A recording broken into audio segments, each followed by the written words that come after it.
Good morning, GSET. Today we're going to take a look at how to use the HiTechnic Color Sensor that is included in your kit. We're going to have to load a custom driver in order to make that sensor work, since it's not a standard Lego part. The first thing we're going to do is we're going to go ahead and move to our normal student programs directory. And in this directory, we're going to have to create a driver program that's going to be called by the code you're going to write. So the name of that file, you can find them on the Sakai site, is called HiTechnic Color v2.py.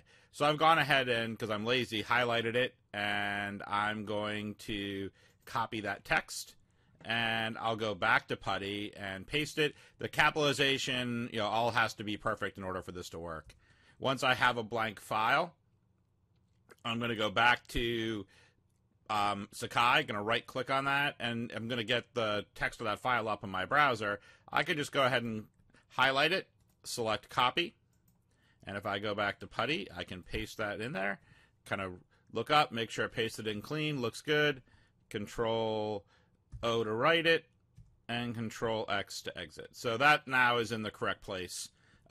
So now I can go ahead and use the color sensor. I've written another program here called Color Test. And again, I'd recommend copying this one over to your PiStorms device as well. This is the code that we're going to use. So again, I'll go back to PuTTY. I'll type in Pico, make sure I put that file name in there by right-clicking what I've copied.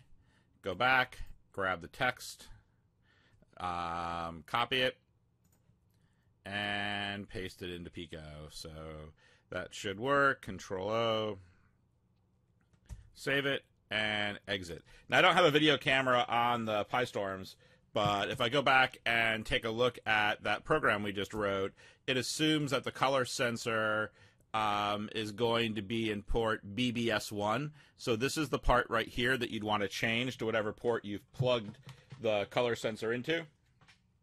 I'm just going to go ahead and move the color sensor to that port. And I'm going to go ahead and select student programs and color test.